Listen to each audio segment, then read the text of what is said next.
Welcome to my new video. আজ আমরা HTML এর টেবিল ট্যাগ শিখব। এর আগে তোমরা যদি আমার আগের ভিডিওগুলো দেখো, সেখানে আমরা লিস্ট ট্যাগ শিখেছি, টেক্সটগুলো কিভাবে এডিট করা যায় সেটা শিখেছি। আজকে আমরা শিখব কিভাবে টেবিল ট্যাগ করে। প্রথমে আসো আমরা যে টাইটেলে গিয়ে আমরা একটা টাইটেল দিয়ে রাখি, টেবিল ট্যাগস লিখলাম। টাইটেল লেখার পরে হেড এখানে শেষ, বডিতে গিয়ে আমরা টেবিলের জন্য আমাদের নিতে হবে টেবিল বর্ডার নিয়ে এইখানে ওয়ান দিতে পারি, আমি 2 দিতে পারি, 3 দিতে পারি, যে কোনো কিছু দিতে পারি। এখানে আমরা এই টেবিল বর্ডারটা হচ্ছে আসলে আমি যে টেবিলটা করতেছি এটার বর্ডার সাইজটা কেমন হবে সেটার জন্য আমি এখানে 1 দিয়েছি। আবার আমি 2 দিতে পারি, 3 দিতে পারি, এটা আমি দেখাবো তোমাদের পরবর্তীতে করে দেখাই। আচ্ছা, তারপরে আমার নিতে হবে টিআর ট্যাগ। এই টিআর ট্যাগ কি আমি তোমাদের একটু পরে বোঝাচ্ছি। টিআর এর মাঝখানে আমাকে নিতে হবে টিডি ট্যাগ। সাপোজ এই টিডিতে আমি লিখলাম নেম, আবার নিলাম টিডি, এখানে নিলাম রোল, এখানে নিলাম নাম, এখানে রোল নাম্বারটা নিলাম, এখানে টিডি ক্লোজ হলো, এখানে টিআর। টিআর হচ্ছে একটা টেবিলের মধ্যে কিন্তু আমাদের দুটো জিনিস থাকে, একটা হচ্ছে কলাম থাকে, একটা রো থাকে। এই টিআর হচ্ছে রো, আর টিডি গুলো হচ্ছে রোর ভিতরে যতগুলো কলামের ব্লক থাকে সেগুলো হচ্ছে টিডি। তোমাদের যখন আমি এই প্রোগ্রামটা ইন্টারফেস দেখাবো তখন তোমরা এটা ভালো করে বুঝতে পারবা। এখানে যে আমি আরেকটা টিআর নেই, মানে আমি আরেকটা রো নিয়ে কাজ করব। এইখানে টিডি, এখানে দিলাম সালাম, আবার একটা টিডি নেই, এখানে দিলাম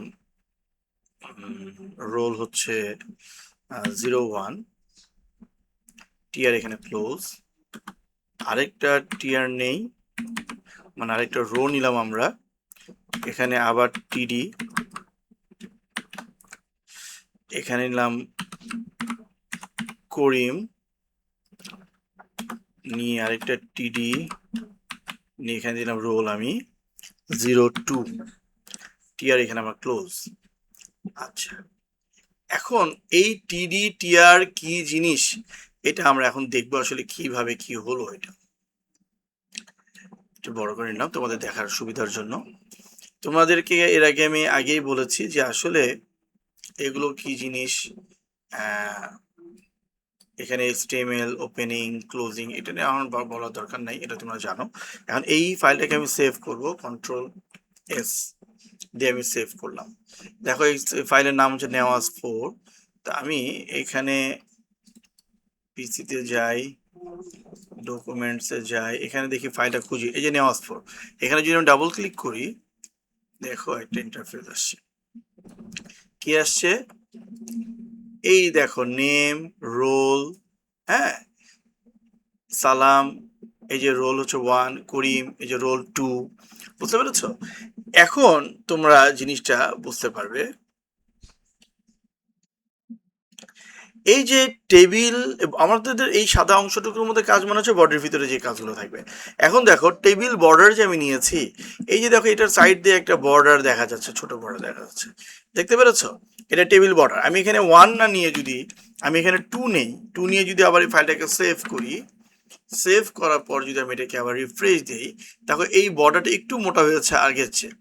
তোমাদের যদি আমি দেখাই আবার এটাকে যদি 4 নেই, 4 নিয়ে যদি আমি সেভ করি, সেভ করার পর যদি আমি আবার এটাকে করি, দেখো এটা আরো একটু মোটা হয়েছে।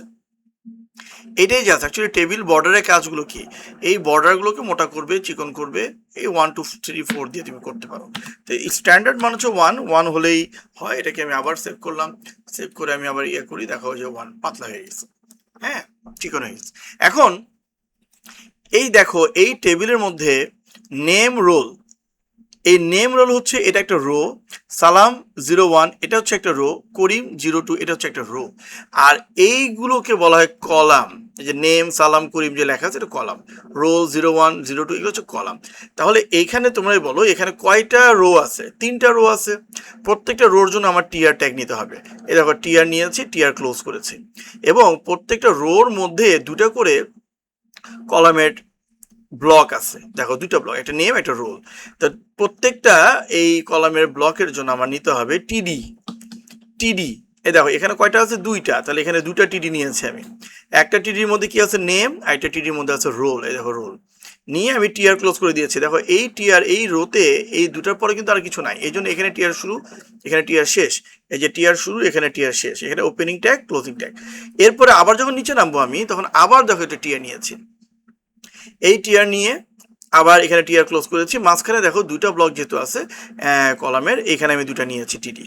আবার এখানে টিআর, আরেকটা নিচে আরেকটা টিআর আছে, এই যে টিআর এই যে টিআর ক্লোজ, মাঝখানে 2টা আছে, নিয়ে আমি টেবিল এখানে ক্লোজ করে দিয়েছি। এখানে একটা জিনিস খেয়াল করো, আমি যখন টেবিল ট্যাগটা ওপেনিং করেছি তখন এখানে লেখা ছিল টেবিল বর্ডার 1, কিন্তু যখন ক্লোজ করেছি তখন কিন্তু টেবিল বর্ডারটা লেখা নাই, এখানে শুধু টেবিল লিখলেই আমার হবে। বুঝতে পেরেছ? তারপরে বডি HTML দিয়ে আমি এখানে ক্লোজ করে যখন সেভ করেছি তখন আমার এই ইন্টারফেসটা এসেছে। এখন এটা আমরা শিখলাম। এখন তোমাদেরকে আমি এটার মধ্যে আরেকটা জিনিস শিখাই, সেটা হচ্ছে টেবিলের মধ্যে এই যে দেখো প্রথমে যে নেম রোল এই লেখাগুলোকে এই যদি আমি একটু বোল্ড করে দিতাম তাহলে দেখতে আরো বেশি সুন্দর লাগতো, কারণ নেম রোলের এটা হচ্ছে হেডিং। তো এইটা বোল্ড করার জন্য একটা পদ্ধতি আছে, সেটা হচ্ছে আমরা যে এখানে টিআর নিয়েছি এখানে টিডি নিয়েছি, প্রত্যেকটার জন্য কিন্তু একটা করে টিডি নিচ্ছি আমরা। টিডি নিব না, আমি প্রথমটার জন্য যেই ঘরের নামগুলোকে বোল্ড করব বা হেডিং, সেখানে আমি যদি TH নেই, দেখো TH নেই, আবার এখানে যদি আমি টিডির জায়গায় TH, আবার এখানেও TH নেই, এবং ফাইলটাকে যদি সেভ করি Ctrl+S দিয়ে সেভ করলাম, তারপর যদি এটাকে রিফ্রেশ করি দেখবা যে নেম আর রোলটা বোল্ড হয়ে যাবে। দেখেছো বোল্ড হয়ে গেল? এই TH নেওয়ার কারণে হলো আমি কিন্তু এগুলোতে দেখো টিডি নিয়েছি, এগুলোতে TH নিয়েছি। কেন নিয়েছি? কারণ এই রোগুলোর হেডিং বোঝাচ্ছে। নেম মানে এখানে সবগুলো নাম হবে, রোল মানে এখানে সবগুলো রোল হবে। বুঝতে পেরেছ? এটা হচ্ছে একটা টেবিলের মোটামুটি একটা সিম্পল একটা প্রোগ্রাম তোমাদের আমি HTML এর পরে দেখালাম। তোমরা একটু ভালো করে দেখো, এই যে এখানে HTML প্রথমে শুরু করেছি, এই যে HTML ক্লোজ, এই যে হেড ক্লোজ, তারপর মাঝখানে টাইটেল, তারপর বডির মাঝে এই কাজগুলো করেছি। জিনিসগুলো একদমই সহজ, একদমই কঠিন না, অনেক সহজ। আশা করি তোমরা বুঝতে পেরেছো। এই ভিডিওটা আমি আর বড় করব না, এতটুকুই রাখবো। তোমরা বাসায় ট্রাই করবে এগুলো, ইনশাল্লাহ তোমরা পরীক্ষায় খুব সহজভাবেই করতে পারবে আশা রাখি। আজকের ভিডিও এখানেই শেষ। তোমরা ভিডিওটা দেখবা, ভালো লাগলে তোমরা সাবস্ক্রাইব করবা, বেল আইকনে ক্লিক করো, প্রেস করো, তাহলে পরবর্তী ভিডিওগুলো তোমরা নোটিফিকেশন পেয়ে যাবা। ধন্যবাদ।